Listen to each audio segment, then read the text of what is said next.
Halo, selamat datang. Pernah nggak sih kita berhenti sejenak dan benar-benar mikirin apa sih sebetulnya arti melayani itu? Nah, kali ini kita bakal ngelihat dua gambaran yang wah benar-benar beda jauh. Di satu sisi ada pelayanan yang rasanya kayak kita yang pegang setir, kita yang ngegaspol. Di sisi lain ada pelayanan di mana kita cuma jalan santai karena tangan kita lagi digenggam sama dia. Oke, kita mulai dari sini, dari sebuah pertanyaan yang jadi jantung dari semua pembahasan kita. Pertanyaan yang, jujur aja ya, bisa bikin kita ngerem mendadak, nggak peduli seberapa kencing kita lagi lari. Siapa engkau Tuhan? Dan seperti yang nanti kita lihat, ini tuh bukan pertanyaan biasa loh. Ini adalah sebuah pemberhentian yang punya kuasa buat mengubah arah hidup kita selamanya. Yuk kita bahas gambaran yang pertama. Coba deh bayangin, ada sebuah kereta super kencang, kuat, gagah gitu, dan siapa yang ada di kursi masinisnya? Kita. Yap, kita yang duduk mantap di sana, pegang semua kendalinya. Nah, ini dia nih model pelayanan yang pertama. Niatnya sih baik banget, nggak salah. Tapi, kita yang pegang kendali 100%. Energi kita, visi kita, peta jalan kita, semua dari kita. Kita mungkin bilang, Tuhan ayo ikut, ini semua kan buat engkau. Tapi kalau jujur-jurusan, sebenarnya ya kita yang nentuin mau kemana keretanya. Dan kalau dilihat dari luar, wah pelayanan kayak gini tuh kelihatannya sukses banget loh. Keren, keretanya ngebut, tenaganya penuh, penumpangnya banyak lagi. Tujuannya juga kedengeran mulia. Kelihatannya sempurna kan? Nah, tapi disinilah ceritanya jadi menarik. Gimana kalau momentum yang udah kita bangun susah payah ini tiba-tiba diinterupsi? Di-cut gitu aja sama sebuah pertanyaan dari atas? Bayangin deh, Tuhan sendiri berdiri di tengah-tengah rel kereta kita. Mau apa coba? Pengalaman ini tuh ngingetin kita sama kisahnya Rasul Paulus kan. Dia itu bisa dibilang pelayan paling semangat, paling on fire. Tapi perjalanannya dihentikan paksa.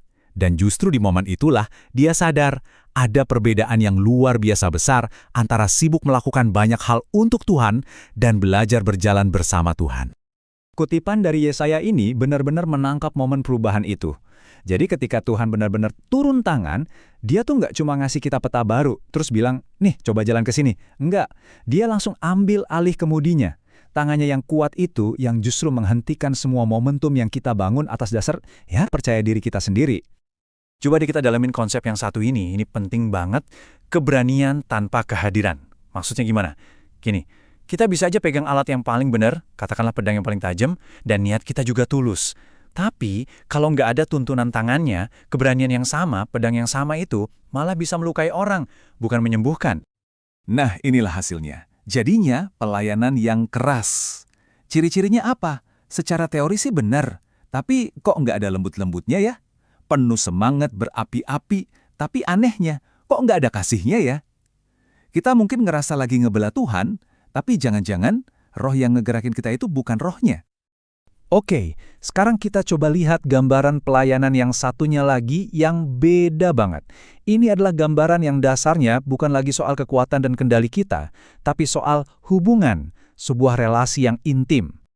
Dan cara yang beda ini tuh dimulai dengan semangat yang beda juga. Bukan lagi beban, tapi sukacita dan kerelaan. Persis kayak yang digambarin di Mazmur ini, ada sebuah kesukaan, sebuah delight, kegembiraan sejati dalam melakukan apa yang Tuhan mau.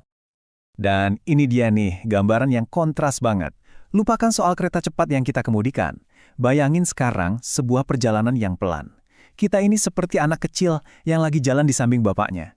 Bukan kita yang pegang kendali, sama sekali bukan. Justru tangan kita yang kecil, ini lagi digenggam erat sama tangannya. Coba kita perhatiin deh ciri-ciri perjalanan yang kayak gini. Poin pertama, kita nggak tahu semua rute perjalanannya. Kedua, kita nggak pegang petanya. Tugas kita simpel banget, cuma tetap ada di sampingnya. Nggak lari keduluan, nggak juga ketinggalan di belakang. Setiap langkah yang kita ambil itu murni langkah iman. Nah, di sini kita bisa lihat perbandingannya jelas banget ya. Di satu sisi ada pelayanan keras. Kita yang pegang kendali, rasanya kayak kewajiban yang berat, kita jalan sendirian, ngebut kayak kereta. Ini yang tadi kita sebut keberanian tanpa kehadiran. Terus di sisi lain ada pelayanan relasional. Tangan kita yang digenggam, rasanya jadi sukacita, sebuah perjalanan bersama. Dan ini semua tentang percaya sama kehadirannya. Oke, jadi semua ini ngebawa kita ke sebuah pertanyaan buat kita masing-masing kan? Terus apa artinya ini semua buat kita? Buat saya, buat Anda, hari ini, detik ini. Mungkin ya pertanyaan Tuhan yang paling dalam buat kita itu bukan soal laporannya mana, udah capek apa aja. Bukan soal seberapa kencang kereta kita jalan atau seberapa banyak penumpang yang kita bawa.